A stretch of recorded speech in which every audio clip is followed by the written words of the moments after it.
It's time for Hey, I'm Talking Here with Frankie Corrado.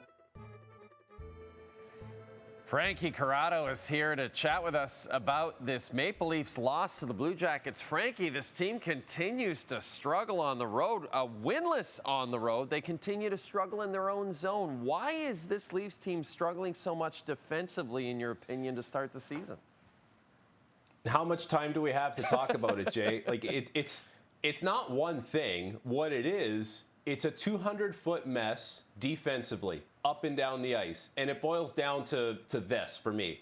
There is a serious disconnect between the forwards and the defensemen right now. And with that disconnect, we're seeing goals pile up in the Toronto Maple Leafs net. And what's happening is defensemen will look up the ice. He'll try and make a play. He'll realize he's got 3 white jerseys.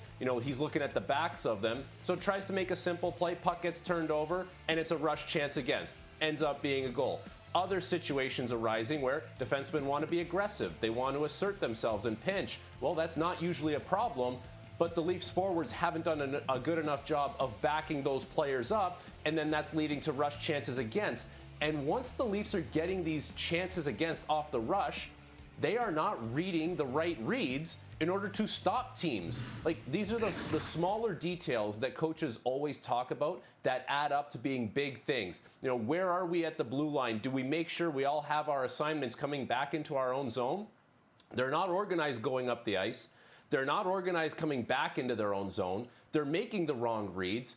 It's a mess. It's a 200-foot defensive mess right now for the Toronto Maple Leafs, and there's a serious disconnect between the defensemen and the forwards, and it's costing them goals. And then, Frankie, offensively, no William Nylander in this game for the Leafs, so the lines get juggled again.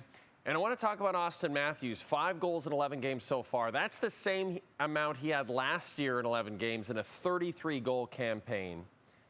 So it's not exactly what Leaf brass and what Leaf coaches want. Do you see it as him having a hard time just adjusting to new teammates? Or, Frankie, is it just as simple as Mitchell Marner is no longer on this team? I'm gonna take the different route here, okay, Jay? I'm gonna say for the time being, it's a little bit of both. But at the same time, you can't let Auston Matthews off the hook. Like, he's a better player than what he's shown so far this season.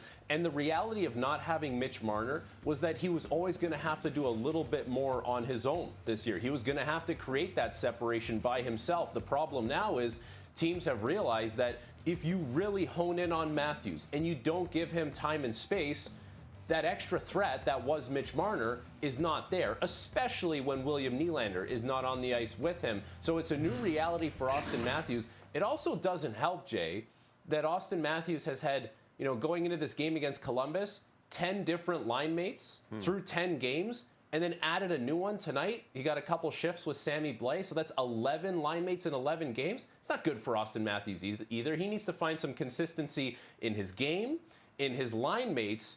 And at some point, Mitch Marner's gone. There needs to be someone that rides with Auston Matthews and plays well enough that they could get the looks, the offensive, creative looks that he used to get. He's not getting those looks right now.